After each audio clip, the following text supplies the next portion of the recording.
माता जसपाल कौर जी ने कहा थैंक यू बेटा। ये बेटे वाला एहसास जो दिल्ली के मुख्यमंत्री जी ने दिल्ली की जनता को दिया है कि किसी को अपने बेटे के समान, किसी को अपने बड़े भाई के समान लगते हैं। मैं और ज्यादा समय ना लेता हुआ मंच पर आमंत्रित करता हूँ श्री अरविंद केजरीवाल जी, मुख्यमंत्री दिल्ली सरकार को, कि वो आए और शहीदों के प्रति अपनी श्रद्धांजलि व्यक्त करें।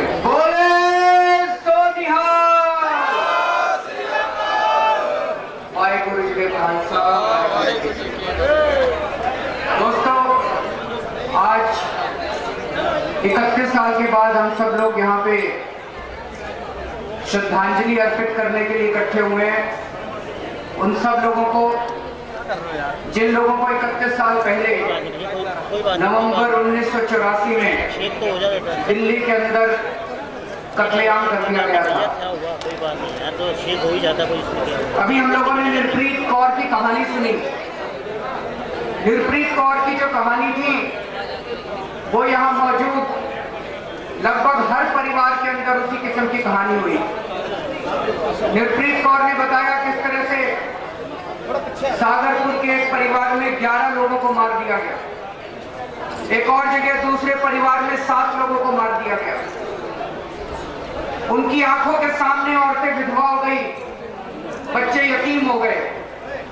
इतना बुरा नरसंहार हुआ कि शायद आजादी के बाद कुछ इस किस्म के नरसंहार हुए हैं जिन्होंने भारत का नाम पूरे विश्व के अंदर शर्म से झुका दिया। इन 31 सालों में जिन जिन लोगों के परिवार के अंदर यह हादसा हुआ, उन्होंने, पूरे सिख समाज ने, पूरे देश ने, लोगों ने इंसाफ के लिए खूब लड़ाई लड़ी है।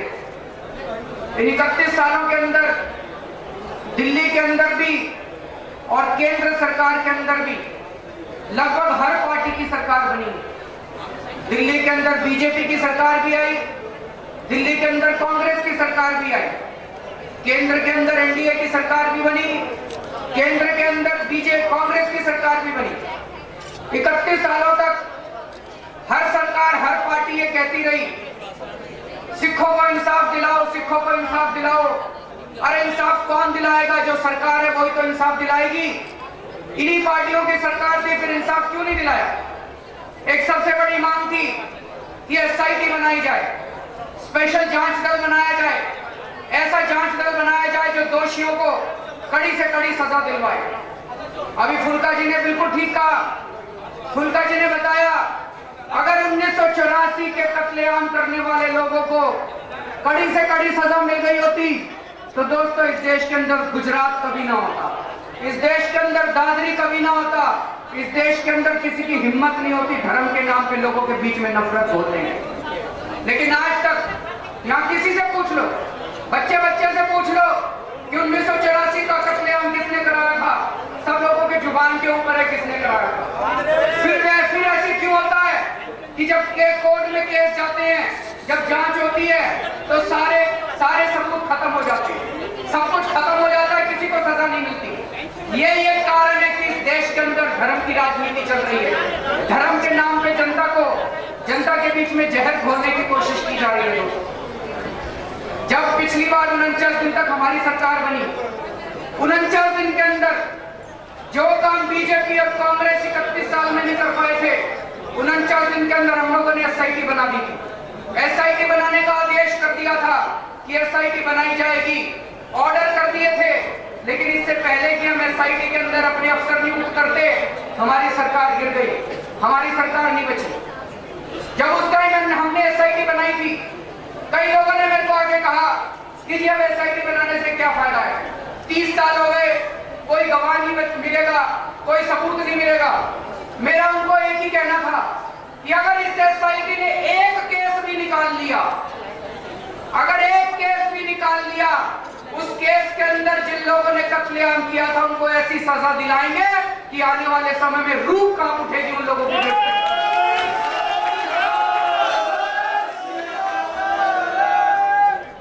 दोस्तों, हम लोगों ने एसआईटी बनाई और जैसे ही हमारी सरकार गिरी, उस एसआईटी को खत्म कर दिया। और अब जब 14 फरवरी को मेरी दोबारा सरकार बनी, उसके बीजेपी सरकार ने अपनी एसआईटी बना दी। क्यों बना दी? उनको यह डर था कि केजरीवाल आएगा और ईमानदार पुलिस अफसरों की एसआईटी बनाएगा और दोषी लोगों को जेल होगा। मैं एसआईटी ना बना पाऊं, इसके लिए उन्होंने मेरी सरकार बनने के एक दिन पहले एसआईटी बनाई। और आप सब लोग जानते हो, अब सर एसआईटी, केंद्र की एसआईटी बने हुए 8 महीने हो गए, अभी तक उस एसआईटी ने एक भी केस नहीं किया, एक भी केस नहीं किया। लेकिन अभी फुल्का जी ने बड़ी इंटरेस्टिंग बात की, इसको हमें एग्जामिन कराना पड़ेगा सरकार में। अभी फुल्का जी ने बताया कि केंद्र सरकार की एसआईटी बनाने की पावर ही नहीं है। उन्होंने कहा कि एसआईटी बनाने की पावर दिल्ली सरकार की है केवल। तो कल मैं दफ्तर जाऊंगा और इसको एग्जामिन कराऊंगा कि क्या दिल्ली सरकार एसआईटी बना सकती है और क्या केंद्र सरकार की एसआईटी लीगल है, इसकी जांच कराएंगे हम लोग। देखते हैं, फुल्का जी ने बड़ी अच्छी बात उठाई है। मैं केवल एक चीज कहना चाहता हूं, अभी एक माता जी को मैं चेक दे रहा था और वो माता जी रो पड़ी, बोली बेटा मेरे को ये चेक नहीं चाहिए, मेरे को इंसाफ चाहिए। जिन लोगों ने हमारे परिवार के लोगों को मारा उनको जेल भेजो, उनको कड़ी से कड़ी सजा। यहाँ जितने लोग बैठे हैं कोई चेक का भूखा नहीं है। अभी जर्नैल सिंह ने कहा दुनिया की सारी दौलत इकट्ठी कर लो और दुनिया की सारी दौलत इकट्ठी करके इन लोगों के बीच में बांट दो, फिर भी इनको इंसाफ नहीं मिल सकता। इंसाफ मिलेगा, इंसाफ मिलेगा तो उनको सजा मिलने से मिलेगा। मैं आपके साथ हूं, मरते दम तक आपके इंसाफ के लिए लड़ता रहूंगा। केवल एक ही आपसे लोगों से निवेदन है, आप भी अपनी इस इंसाफ की लड़ाई को मत छोड़िएगा। आज इस देश को एक ही आदमी बचा सकता है जी, वो है आम आदमी। आप लोग बचा सकते हो। आज देश के अंदर माहौल बिगाड़ रखा है इन लोगों ने, चारों तरफ नफरत का माहौल फैला रहे हैं।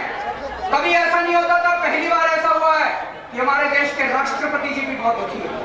हमारे देश के राष्ट्रपति जी ने पिछले 1 महीने के अंदर कम से कम 3 या 4 बार कहा है कि इस देश के अंदर ये डाइवर्स नेशन है, डाइवर्सिटी हमारी बहुत बड़ी स्ट्रेंथ है और इस डाइवर्सिटी ने ही हमारे देश को बचा के रखा हुआ है। और ये जो इंटॉलरेंस चारों तरफ हो रही है, ये क्यों हो रही है? क्यों ये लोग खड़े होकर एक दूसरे के खिलाफ नफरत पैदा कर रहे हैं? क्योंकि उनको पता है कि सत्ता के अंदर जो लोग बैठे हैं वो इनको बचाने के लिए बैठे हैं। अगर सत्ता के अंदर बैठे हुए लोग ऐसे लोगों पे कड़ी कार्रवाई करना चालू कर दे, ये लोग कायर हैं, इनके पैर के नीचे जमीन नहीं है, 2 दिन के अंदर ये अपने घर भाग जाएंगे। तो दोस्तों, हमें इंसाफ की लड़ाई लड़नी है। ये 5-5 लाख रुपए के चेक आप एक तरह से बहुत छोटी सी श्रद्धांजलि के रूप में ले सकते हैं जो दिल्ली सरकार ने, ये पैसा मेरा नहीं है, मैंने कोई एहसान नहीं किया आप लोगों को 5-5 लाख रुपए देके, ये आप ही का पैसा है, आप ही का पैसा आपको वापस लौटाया है। दुख के टाइम में सरकार की जिम्मेदारी बनती है कि वो जनता के काम आए। मैंने केवल एक छोटा सा धर्म निभाया है और अब हमें इंसाफ की लड़ाई लड़नी है। मैं आपके साथ खड़ा हूं, मरते दम तक हम इंसाफ की लड़ाई लड़ेंगे। एक केस के अंदर भी हम लोगों ने इनको सजा दिलवा दी, मैं आपको यकीन दिलाता हूं आने वाले समय में कोई हिम्मत नहीं करेगा इस देश के अंदर नफरत फैलाने की।